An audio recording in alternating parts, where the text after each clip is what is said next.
Tensei Shitara Slime Datta Ken, WN, Chapter 209. Guy and Chloe have been locked in combat for 3 consecutive days. Although neither of them are taking it seriously, fatal attacks are mixed in every so often. They are probing each other, trying to discern the scope of their opponent's strength. Calamity Claw. Naive. Chloe received the attack that Guy released towards her with the spirit sword she wielded. Her spirit armament has evolved into a god-class weapon. It hasn't been destroyed, even while she's used it to receive attacks from the strongest demon lord Guy. Not just that, she makes use of the sword's capabilities to repel Guy's attacks. Chloe moves in for a counterattack. But, strength escapes from Chloe's body. Gofu. TN, it's a coughing/choking sound. She began coughing up blood, and blood started flowing from her eyes and nose. The previous attack was supposed to have been perfectly parried. But, that was only what it looked like on the surface. An attack invisible to the naked eye made contact with Chloe, and was attempting to take her life. Calamity Claw. Without any change in expression, Chloe evaded the attack with large exaggerated movements. Then, she took stance with her sword pointing towards Guy, like nothing had happened. Her face, which should have been bloodied after receiving Guy's attack, was now back to her normal pretty face as though nothing ever happened. It was a mysterious phenomenon, as though showing Guy's earlier attack hadn't happened. As expected of the hero. Not shabby at all. I'm pretty amazed you managed to avoid this attack. Right. You'd probably be dying right about now, if you received that attack instead. Chloe gave a mild response, in return to Guy's honest praise. She didn't give much of a response, to the many other taunts that came after. That was because, she knew what he said was all true. Which was the reason, for how complicated she felt on the inside. The attack that Guy used, Calamity Claw, was an attack that carried an intense poison property. But it wasn't something on the level of a poison, it was an attack that infected the target with an infectious virus, which also corrodes the mind, starting from the point of contact. In fact, Chloe has really died once to this attack. Although her absolute defense automatically blocks incoming attacks, it doesn't stop the virus which spread to her from her sword. As such, Chloe met her demise from the virus that was spread unto her from receiving Guy's attack. Using ultimate skill Space-Time Keying, Yog-Sothoth, she successfully evades the attack, after remembering the memory of dying once in the future. After experiencing the event once, she returns to the past. In other words, remembering a memory from the future. To the opponent facing her, it simply looked like Chloe made the lucky choice of evading the attack, but the truth is far from that. With great confidence, Chloe was making the best choices in defense she could choose. But, even though she is totally evading Guy's attacks by making use of her ability to remember future events, Chloe had no margin for making mistakes. Compared to Veldzard, one of the strongest existences, whom she had battled in the past, she needs to take all of Guy's attacks seriously. Even though there was no intent of taking the fight seriously from either side, attacks that are lethal get mixed in nonchalantly, it wasn't a situation where she could be complacent. Intricately cunning, Guy released attacks that meticulously attempted to set up his opponent in layer upon layers of traps. But his intentions have been fairly obvious, as he has been using attacks that could be recovered from, even if the attacks were able to outright kill Chloe. He was planning to get Rimuru to owe him one, from releasing Chloe from her curse. But, Chloe knew, that such a feat was impossible. The reason was that Chloe remembered, in one of the instances where she died, Guy tried to undo the curse but regretfully mumbled so it failed. This proved that the curse that Yuuki cast on her wasn't something that could be so easily removed. So Chloe moved according to what she was ordered to do, which is to keep Guy occupied. And from that, she understood just how nonsensically strong Guy is. He's seen through all of Chloe's attacks. Even though neither of them are taking this fight seriously, Chloe has already died 3 times. It wasn't caused by any single unavoidable attack, but was more of a series of moves which ended up leading to her death. It looked as though she was being given choices, but in fact, the whole fight has been moving in whichever direction that Guy wanted. There was once, where she died due to her own carelessness. She made the choice to try and evade an attack by stopping time, but ended up getting her heart pierced. This simply means, that Guy can move normally even when time is stopped. After remembering that result, Chloe has foregone with the usage of time-stopping abilities, as all it would do was let her opponent know she can stop time. Guy has not made use of time-stopping in his attacks. If he did that, Chloe would also be able to move, which meant that knowledge of her being a space-time type ability user would be made known to Guy. But Guy wouldn't make such a simple attack. On this point, he was an opponent which was very different when compared to Veldzard. Having absolute confidence in his skills, he wasn't one who would use such ability-driven attacks. Which was why, Chloe was embarrassed at the fact that she made such a mistake herself.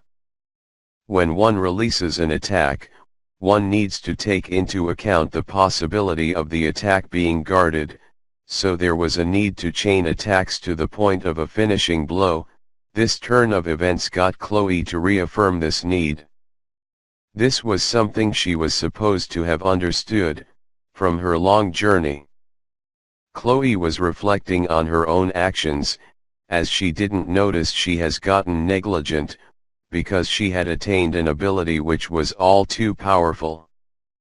And once again, she confronts Guy. If they both went at this seriously, the situation would probably be a whole lot more different than it is now. Guy wouldn't have the chance to play around comparatively, and Chloe had the confidence to defeat Guy with her full power absolute blade flash. But, if it was an all-out brawl against Guy without the use of any abilities, there was almost no doubt that Chloe would be defeated. That was just how powerful ultimate skill Space-Time King, Yog-Sothoth, was.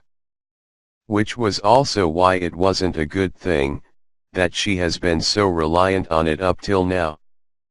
Through this battle with Guy, Chloe was brought back to the basics.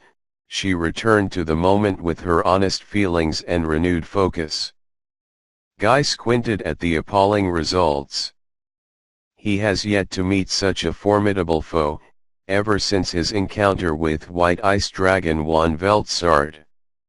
He prided himself to have become even stronger than before, but looks like this still wasn't enough. Chloe never fell for Guy's traps.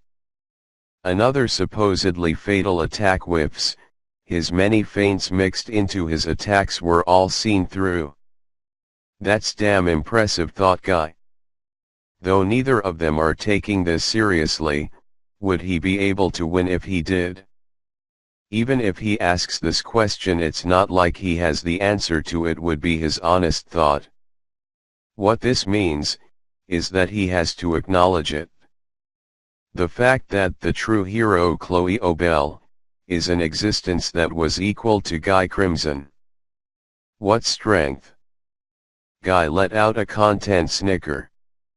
Here he was thinking of defeating Chloe and removing the curse that was plaguing her, as a card he can play against Demon Lord Rimuru, but things aren't going as planned. Chloe was an even stronger being than Guy has assumed her to be. For Guy, he was already at the point of a farce. No shit, dude. Against Chloe's ultra first-class sword arm, Guy was unarmed. At this point, this was more of an insult than anything, so Guy drew his sword whilst thinking of such thoughts. Take pride in the fact that you have managed to make me draw my sword. As he said that to Chloe, he pulls a sword out of another dimension. Demon Sword Earth 2 has been yielded to Milim. To replace that, he created Demon Sword World 3. It was the strongest sword in existence, forged from the hardest physical element known as the Star Heart. Compared to Milim's sword, this sword has been maintained constantly, and it gave off a rainbow-colored luster. The demon sword was pulsing, as it was gripped in Guy's hand. Suppressing the waves emanating from the sword, he took a stance facing Chloe. He had the intention of enjoying a pure duel of only swordplay. He was confident in his chances of victory against Rudra or Veldzard. But, as he faced Chloe, the strongest hero, he had no such confidence in being victorious. This was what it really meant, to be on equal terms. Although he has been treating Leon and Veldzard as though he would a friend, deep inside he knew that neither of them could be called equal to himself. That was why he was elated. This is much more than I could have ever hoped for, hero Chloe. With tensions as high as that one time when he took on Stellar Dragon King Veldanava, Guy confronts Chloe. There was someone observing the battle between the two of them. It was White Ice Dragon Veldzard. Seeing that Guy is enjoying himself, she bit her lip. That which was swirling within her innermost thoughts, was a searing blaze. Anger? No, it's something else. It was envy. Veldzard has been envious for the longest time, ever since her brother Stellar Dragon King Veldanava acknowledged Guy. Staying humorous about the topic, she kept her true thoughts away from Guy. What was coursing through that heart of hers now, were the contents of a message that she received a few days ago. There was a special form of telepathic communication limited to the true dragons. It was a message from her supposedly deceased elder brother Veldanava, that has her bewildered. Would you mind destroying Guy, for my sake? She lets out a sigh, as she thought of the contents. She has knowledge of the current dispute with Yuuki, and also about the contents of Demon Lord Rimuru's request to Guy. To think the true identity of Angra that resides within Yuuki would be Veldanava. Veldzard was hesitant. In truth, there was no need for her to hesitate. Her original purpose was to observe Guy by getting closer to him. Except she has enjoyed it a little too much, the time which she has spent together with Guy. The proud Guy. The foolish Guy. The kind Guy. The cruel Guy. The fearsome Guy. And, the friend who was acknowledged by her brother, Guy. She has grown fond of spending time together with him, who has many faces. But, if her brother is telling her to kill Guy, she also Guy would most likely never show her that face of his own volition. The face he has when he enjoys the battle as much as he is now. When he fought Veldzard in the past, it was as though Guy was an adult taking on a child, taking pains to not cause unto her undue harm. It was probably since then, when she began feeling the sprout of envy within her heart towards the man acknowledged by her brother, the demon lord known as Guy Crimson. And, Guy, he treats me kindly. But, he never did see me as an equal to himself. That was because, you were too weak, I am strong. I am of the strongest species, a true dragon. No, you are weak. Even now, you are still unable to stand beside Guy as equals, am I wrong? Do you want power? If you had more power, you'll be able to stand alongside Guy, but, that is not what I wish for. Are you sure about that? It is because you do not have enough power, that Guy doesn't look at you. If I had power, if I was even more powerful than before, would Guy finally look at me? Certainly. Maybe even more than just that, he might even grant you what you have always wished for. Power, I want more power. Hearing those words, an evil will somewhere let out a snicker. Now then, release that envy within you. The keyword reverberated in her head. That's right, this was the keyword, to releasing the ability that was carved in Veldzard's heart. And thus, the seal on envy, that stellar dragon king Veldanava set in place, began to unravel. After you kill Guy, you can do whatever you desire. She has gotten her elder brother's permission.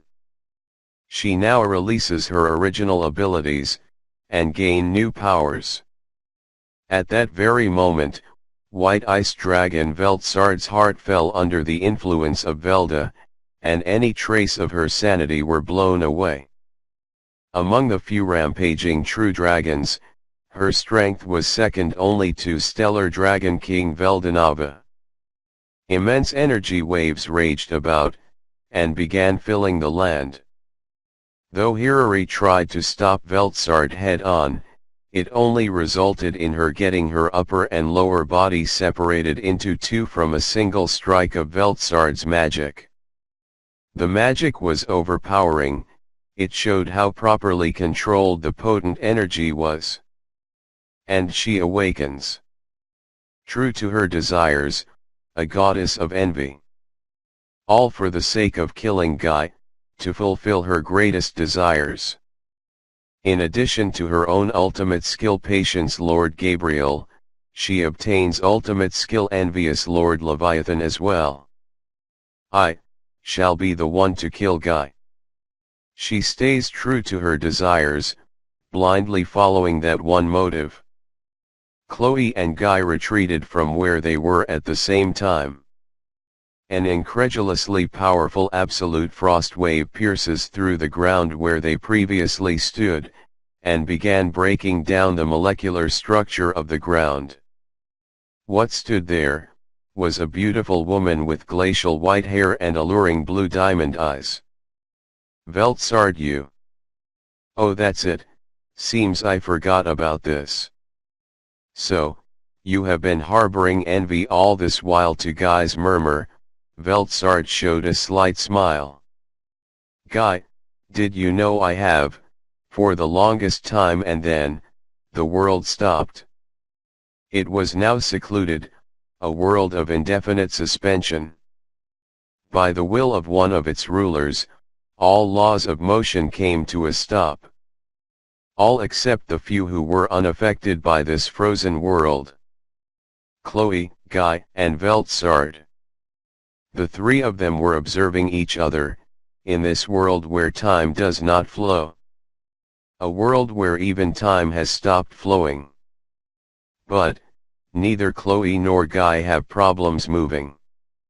The problem is that for Chloe, there were now two enemies. This turned her already low chance at victory to no chance at all. Differing from her own ability to stop time, it can be said that Veldzard has a near limitless amount of energy. That was the kind of amount she felt emanating from Rimuru when she sparred with him. Which means, the current time stop is going to last for quite a while. Though movement is possible, her ability to remember future memories has now been sealed. Having one of her trump cards, a lifeline ability, sealed is a big blow to her. She now needs to do whatever she can to survive, until the moment when time is allowed to flow once more. The situation now isn't one where she can afford the leisure of holding back. Though Guy isn't a real enemy to her, he isn't an ally either. The biggest problem is still the fact that Chloe is still bound to her curse, and is unable to make any moves of her own will. This is the worst possible situation. Chloe took a careful stance, as she prepared herself for the battle with the two of them. Guy had mixed feelings, being slightly perplexed but also deeply understanding his current predicament. At the same time he was thinking so that's why envy took so long to fully sprout, this looks bad. As I have given my word to Rimuru, I had only intended to play around a little, time to think. Chloe is under the influence of Velda's curse. She seems to be valiantly resisting it, but her free will is decisively withheld from her. That means, co-op with her is out of the question. And, Veldzard is, tch. She's totally being controlled. She was giving off the feeling of moving of her own will, but is actually being made to think that is what's happening. Guy noticed that it has been a very long time since he felt this much anger flow out from the depths of his heart. Unforgivable. To put your filthy hands on what's mine. That's some balls you got there, Velda, to control my cute Veldzard. If you wanna die that badly, I'll give you just that. With an intensely prickly anger, Guy's crimson hair started to bristle up. He needs to confront Chloe, so as not to outright kill her, but fatal attacks where revival is possible are acceptable to deal with her. And at the same time, protect Chloe from Veldzard's attacks, and return Veldzard to her normal self. This looks a little too hard, even for the awesome me, he was going tch in his head, while he prepared himself for the worst. And, that was the very moment, when Guy confirms that he was going to totally kill Velda. It was also the moment, where he confirms that Velda is not equal to Veldanava. That Guy, he wouldn't stoop to paltry moves as low as this. If he was really serious, something like destroying the world, he can do it all by himself. Those were Guy's true thoughts. Which was why, he was able to cut the emotions he had towards Velda without hesitation. Veldanava has passed on. And he sharpens his gaze, as he turns his attention to the two others he is about to face. The situation seems to be a three-way confrontation. But, Veldzard is the one with the biggest advantage. As she has nothing to worry about, and only needs to advance towards her own goal. Thus, the showdown in the frozen world is about to begin.